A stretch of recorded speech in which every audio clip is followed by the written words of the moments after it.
सोनम वांगचुक यांना 28 सप्टेंबरला 27ला अटक करून 28ला त्यांना जोधपूरच्या तुरुंगामध्ये अडकवलेलं आहे आणि त्यांच्यावर राष्ट्रीय सुरक्षा कायद्याच्या अंतर्गत गुन्हे नोंदवलेले आहेत आणि राजद्रोहाचा देशद्रोहाचा 124च्या अंतर्गत पण गुन्हे नोंदवलेले आहेत। जेव्हा की सोनम वांगचुक हे देशाला आणि जगाला माहिती आहे की देशासाठी काम करणारे, लोकशाहीत आणि अहिंसेत त्यांचा विश्वास आहे, पण त्यांच्या मागण्या आहे की तिथे लडाखमध्ये तिथल्या पर्यावरणाच्या संरक्षणाच्या दृष्टीने आणि लडाखच्या स्वातंत्र्याच्या दृष्टीने आणि लडाखला स्वायत्त करण्यासाठी अनुसूची 6 मध्ये त्याला दाखल करण्यात यावं ही मागणी घेऊन त्यांनी तिथे आंदोलन उभं केलेलं आहे। तिथल्या आंदोलनाला गालबोट लावण्याचं काम सरकारने केलं, हिंसक गतिविधी निर्माण केली आणि त्याचा परिणाम सोनम वांगचुकला अडकवून देशद्रोहाच्या नावाखाली त्यांना अडकवण्याचं काम केलं। हे अत्यंत चुकीचं काम सरकारने केलेलं आहे।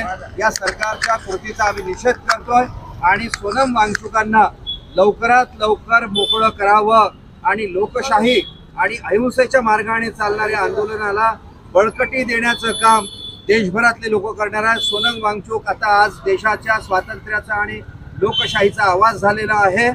हे सरकारला लक्षात आणून देण्यासाठी या शांती मार्चला आम्ही आयोजित केलेला आहे।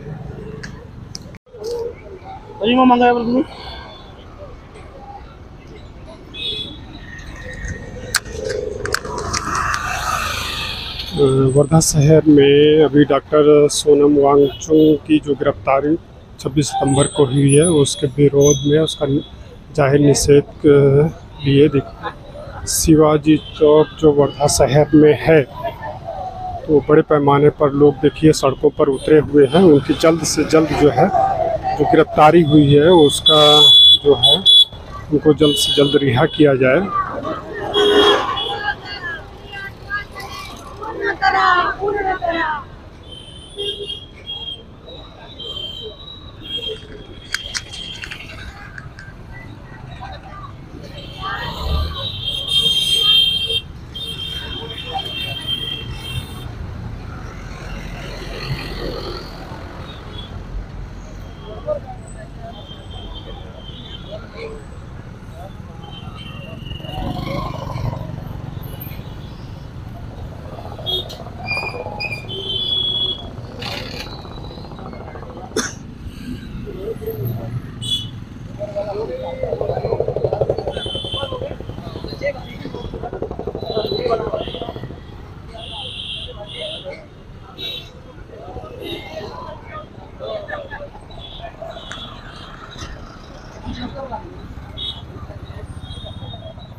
सरकारपेक्षा वेगळी भूमिका म्हणजे देशद्रोह नव्हे। सरकारपेक्षा वेगळी भूमिका म्हणजे देशद्रोही नव्हे। We are with Sonam Wangchuk. We are with Sonam Wangchuk. No arrest, no bullets. We want no arrest, no bullets. No arrest, no bullets.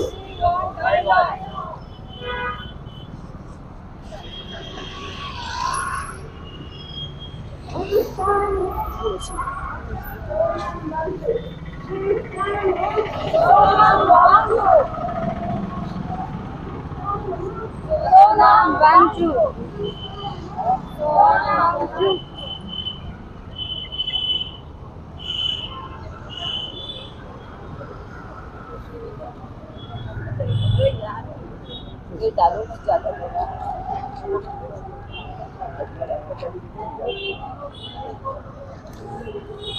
करणारा हा आवाज हा आपल्या सबंध देशासाठी अतिशय महत्त्वाचा आवाज आहे, शिकण्यासारखा हा आवाज असं मला वाटतं।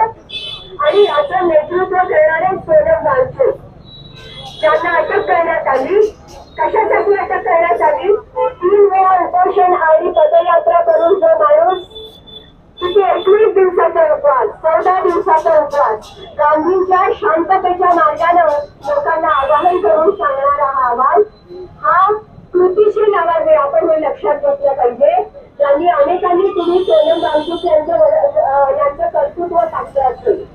पर्यावरणाचं भान ठेवणारा तंत्रज्ञ आहे ना, त्याचसोबत सांस्कृतिक वेगळेपण कसं जगता येईल याचं भान ठेवणारा, लोकांना आपल्या अस्तित्वाची जाणीव करून देणारा हा आवाज आहे. ज्या भागामध्ये शिक्षणाची अत्यंत दयनीय स्थिती होती, अशा परिस्थितीमध्ये शिक्षणामध्ये अभिजात परिवर्तन नवीनता आणून त्या ठिकाणी यशस्वीरित्या शिक्षण कसं देता येऊ शकेल याचे अनेक प्रयोग त्यांनी सॅटमॉलच्या माध्यमातून केलेले आहेत. आणि तिथल्या तरुणांना त्यांच्या मागणीप्रमाणे आपलं नेतृत्व देऊन केलेलं आहे. या माणसाला त्यांनी जे काही सैन्यासाठी योगदान दिलेलं ते पण अतिशय महत्वाचं आहे. आपण वाचले असेल की जे अतिशय तिखट थंडीचा प्रदेश -30 डिग्री पर्यंत, त्या भागामध्ये सैन्याने सुद्धा सुरक्षेसाठी काम करणं अतिशय अवघड जातं. या भागामध्ये त्यांना झोप यावी, आराम करता यावा योग्य वेळेचा, त्यासाठी सोलर ऊर्जेचा वापर करून तंबू तयार करणारा, या भागामध्ये अन्न पिकावं, भाज्या पिकाव्या, फळं पिकावी यासाठी आईस तुपाचा वापर करून कृत्रिम नद्यांची रचना गतिमान करणारे सोनम वांगचुक. मातीची घरं आणि सौर ऊर्जेचा वापर करून -20-30 डिग्री पासून 20 डिग्री पर्यंत म्हणजे सुखासुखी माणसाला जगता येईल अशा प्रकारच्या इमारती आपल्या तंत्रज्ञानाच्या कौशल्याने वापरणारा सोनम वांगचुक एवढा मोठा माणूस, त्याला जगानं कितीतरी पुरस्कार दिलेले आहेत. मॅक्सेचे पुरस्कार, काही प्रकारचे पुरस्कार, 30हून जास्त पुरस्कार आपल्या देशाने त्यांना पुरस्कार दिलेले आहेत. अनेक कवितांची त्यांना पुरस्कार घेतलेले आहेत. असं असताना एका क्षणी जो माणूस लोकांच्या बाजूने उभा राहते तेव्हा लगेच त्यांना आणि किती जेवण तुरुंगामध्ये ऐन गर्मीमध्ये 14 दिवसाचा उपवास केलेल्या माणसाला टाकणं हे काही केवळ सुरक्षेचा विचार म्हणून केलेलं कर्तृत्व नाही आहे सरकारचं. एखादा लढा कसा पूर्णपणे संपवावा, तरुणांकडे तिथे दुर्लक्ष करावं. तिथे बेरोजगाराची स्थिती बघा. आपल्या देशामध्ये सरासरी बेरोजगारी 50 लोकांची 13% आहे. 2 वर्षामध्ये या ठिकाणी 26%हून जास्त बेरोजगार तयार झालेले आहे. आणि त्याचा परिणाम आज लागू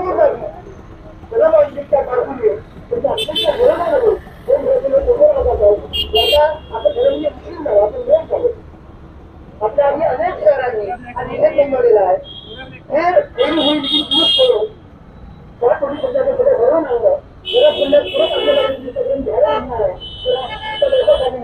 आपण सगळे सोबत आहोत. आपल्या सद्भावना त्यांच्या परिवारासोबत आहे. एकटी लढाई लढते आहे. तिच्या मागे सुद्धा लोक ठेवले आहेत. बाब आहे असे घडू नये. त्यांना लवकर रिलीफ मिळावं, त्यांच्या परिवाराला रिलीफ मिळावं आणि रस्ता पर्सेंटच्या मागण्या पूर्ण व्हाव्या सांगतो. सगळ्यांनी प्रबंध लागे आहोत. ऍटोच्या मागे राहायचं आहे. धन्यवाद. आहे तर ही अटक कशासाठी याचा जबाब सरकारने द्यायला पाहिजे. जर सरकारच्या चुकीच्या धोरणांना विरोध करणं हा देशद्रोह असेल तर या देशात लोकशाही आहे का, याचा विचार आपल्याला या निमित्ताने करायचा आहे. सरकारच्या चुकीच्या धोरणाच्या विरोधात बोलणं म्हणजे देशद्रोह नव्हे, पण जर कोणी जबाबदार नागरिक या देशाचा सोनम वांगचुक सारखा जर पर्यावरण तज्ञ, शिक्षण तज्ञ सरकारच्या चुकीच्या धोरणाविरोधात बोलत असेल आणि हे सरकार त्याला अटक करत असेल तर ही गोष्ट अतिशय धोक्याची आहे. त्यांनी शांततेच्या मार्गाने आंदोलन केले. लडाखला स्वतंत्र राज्याचा दर्जा मिळवण्यासाठी आंदोलन केले. लडाखचे पर्यावरण रक्षण झालं पाहिजे म्हणून आंदोलन केले. त्यांची देशभक्ती ही मोठी आहे, पण सरकारला देशभक्त दिसत नाही आणि देशभक्ती पण सरकारला दिसत नाही. त्यांना पर्यावरणाचा नाश करायचा आहे काही लोकांच्या मुठभर लोकांच्या स्वार्थासाठी फायद्यासाठी, पण त्याचा विरोध करणाऱ्यांना मात्र हे देशद्रोही म्हणतात आणि आम्ही या सगळ्या धोरणाचा निषेध करतो. सोनम वांगचुक यांच्या अटकेचा निषेध करतो. लडाखमध्ये झालेल्या गोळीबाराचा निषेध करतो. त्याच्यामध्ये झालेले जे मृत पावलेले तरुण आहेत त्यात एक सैनिक होता माजी, त्याच्याही आम्ही गोळीबाराचा निषेध करतो आणि आम्ही लडाख पीपलच्या सोबत आहोत. सोनम वांगचुक यांच्या सोबत आहोत. आता आम्ही इथे ठामपणे सांगतो आम्ही सगळे वर्धेकर यासाठी आज इथे जमलेलो आहोत. पुन्हा एकदा सोनम वांगचुक यांचा अत्याचा निषेध देशातल्या केंद्र सरकारची म्हणजे विचार करण्याची आणि कृती करण्याची हद्द काय असू शकते याचा विचार या देशातल्या सगळ्या समजदार लोकांना करण्याची आता वेळ आलेली आहे. म्हणजे एखाद्या सामान्य कोणत्याही माणसाच्या संदर्भामध्ये एखादी सामान्य आंदोलन करणाऱ्या माणसाच्या संदर्भात ही भूमिका सरकारने घेतली असती तर चाललं असतं.